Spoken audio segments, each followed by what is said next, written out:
Okay. अस्सलाम वालेकुम। उम्मीद करते हैं आप सब खैरियत से होंगे।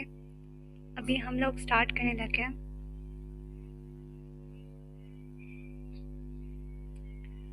हमने चैप्टर नंबर 6 से स्टार्ट किया है ताकि चूँकि हम लोगों ने दिसंबर में 5 चैप्टर्स जो हैं उनके पेपर दे लिए हैं, तो अब हमने चैप्टर नंबर 6 से स्टार्ट किया और चैप्टर नंबर 6 के जो टॉपिक्स एक्सक्लूडेड हैं वो हमने यहाँ पर जो है वो हम डिस्कस नहीं करेंगे, उनको हम स्टडी नहीं करेंगे, जिसमें हमारे पास 6.1 और 6.6 है आई थिंक, तो हम उनको नहीं पढ़ेंगे।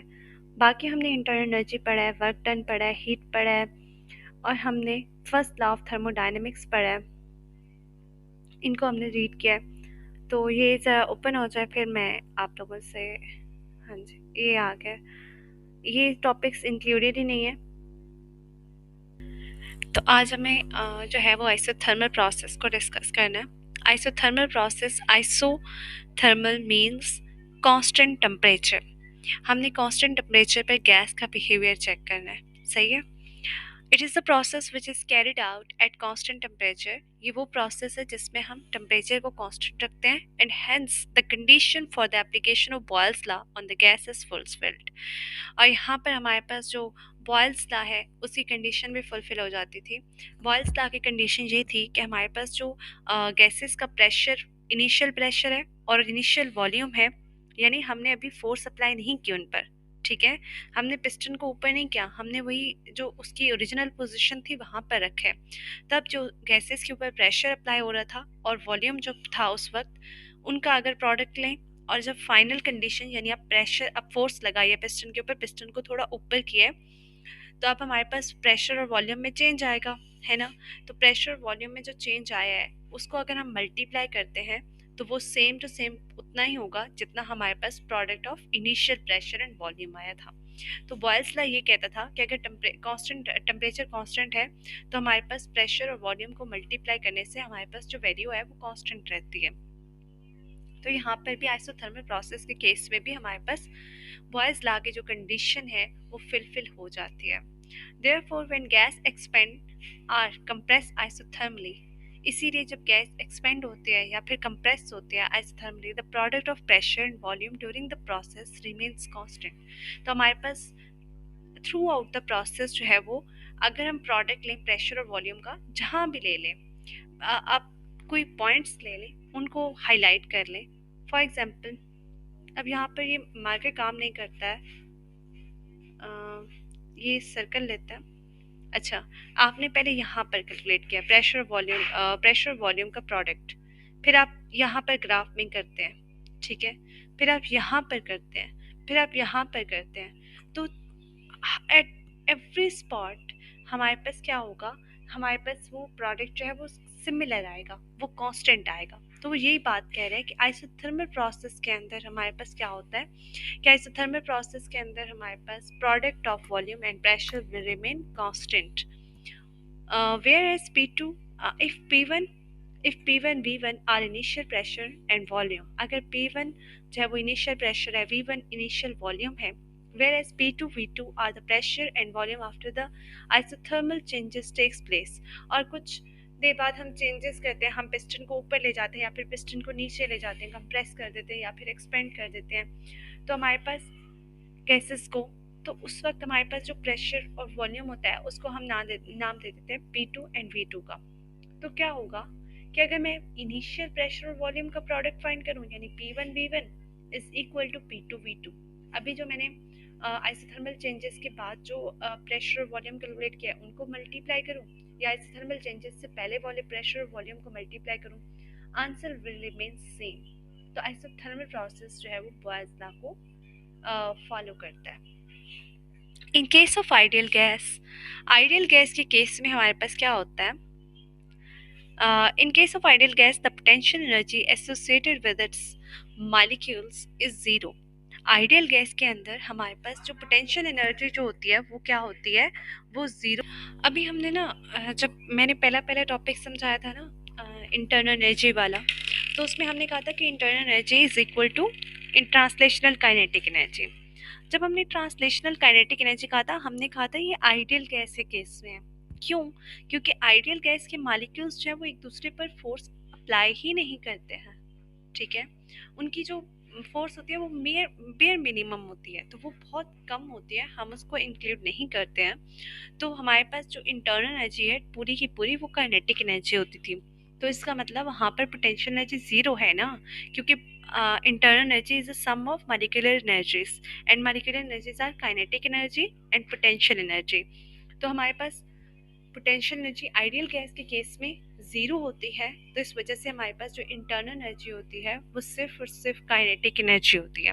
And hence the internal energy of an ideal gas depend only on its temperature, जिसकी वजह से इंटरनल एनर्जी जो है वो सिर्फ टेम्परेचर पर डिपेंड करती है। क्यों डिपेंड करती है टेम्परेचर के ऊपर?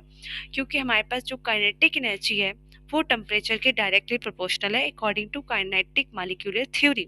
काइनेटिक मॉलिक्यूलर थ्योरी क्या कहती थी कि average kinetic energy is equal to 3/2 k B T, right. तो वहाँ हमारे पास के बी और 3/2 तो कांस्टेंट है, तो kinetic energy is directly proportional to temperature, right.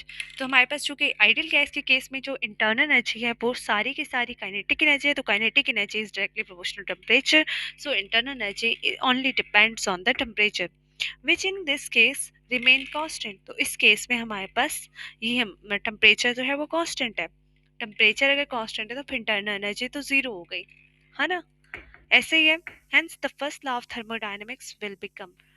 तो हमारे पास जो इंटरनल एनर्जी है वो तो ज़ीरो हो गई। तो अब हमने कल क्या पढ़ा था कि हम अगर किसी सिस्टम को हीट देते हैं, फर्स्ट लॉ ऑफ थर्मोडायनेमिक्स, अगर हम किसी सिस्टम को हीट देते हैं तो the heat will appear in the form of internal energy, right, and the work done by the system on the surrounding. ये हमने पढ़ा था ना। तो हमने कहा था Q is equal to W plus delta you.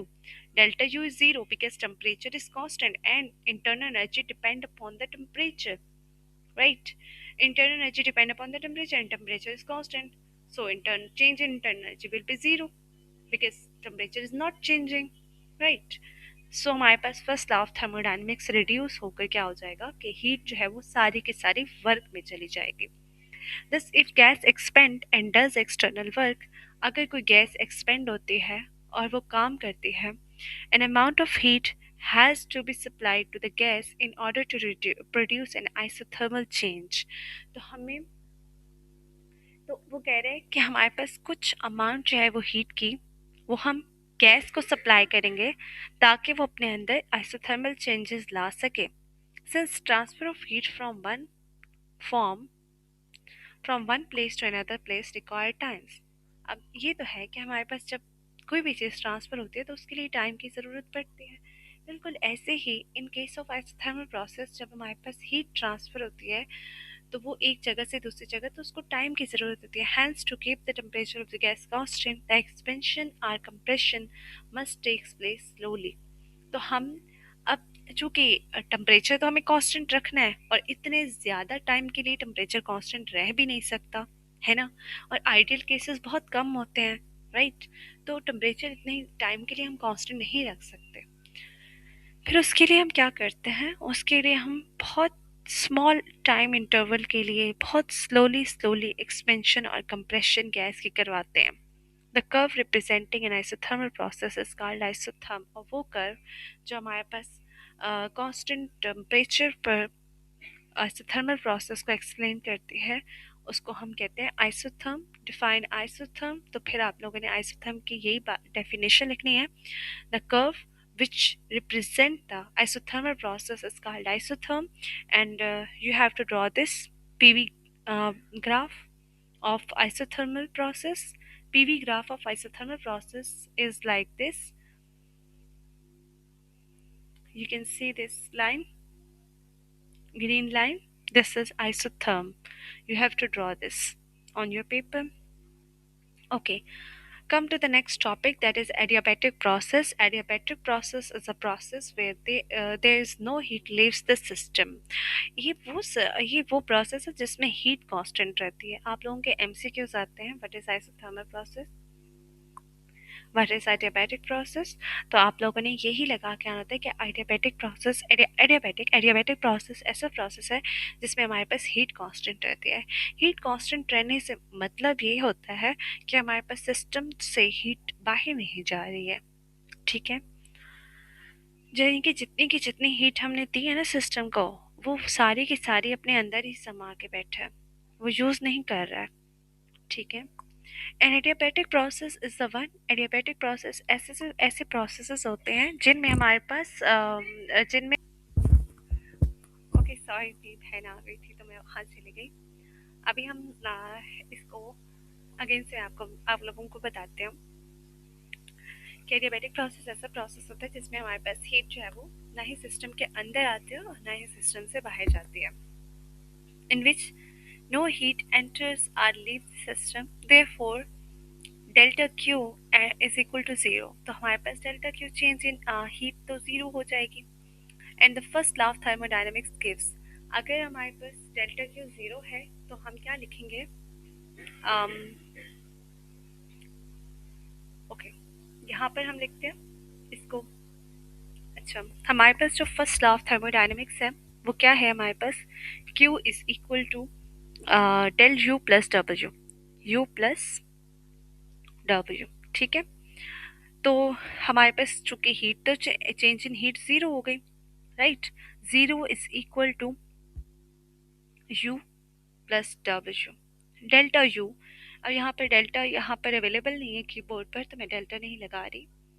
Okay, तो अब हमारे पास ये जो है u, अगर डब्ल्यू को मैं इधर ट्रांसफर करूँ, u को इधर ट्रांसफर करूँ, तो एक के साथ नेगेटिव साइन आ जाएगा।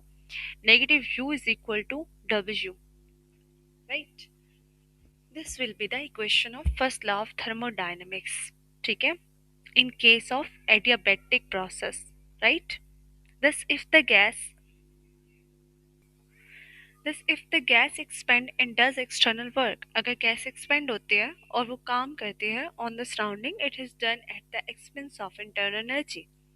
तो हमारे पास वो जो काम होता है वो in the form of internal energy होगा सारा का सारा on it's molecule, and hence the temperature of the gas fall, जिसकी वजह से टेम्परेचर जो है वो गैस का गिर जाएगा, कम हो जाएगा। Conversely, an adiabatic compression causes the temperature of gas to rise। अगर यही जो है वो कंप्रेशन होती, अभी हमने एक्सपेंशन का पढ़ा है कि एक्सपेंशन होगी तो गैस क्या करेगी? सराउंडिंग के ऊपर वर्क करेगी, और जब वो सराउंडिंग के ऊपर वर्क करेगी तो उसका टेम्परेचर फॉल कर जाएगा। लेकिन अगर कंप्रेशन होती है गैस की तो आप टेम्परेचर राइज करेगा because of the work done on the gas, क्योंकि आप गैस के ऊपर सराउंडिंग वर्क कर रहे हैं। Adiabatic change, adiabatic changes, adiabatic, sorry, adiabatic change occur. Sorry,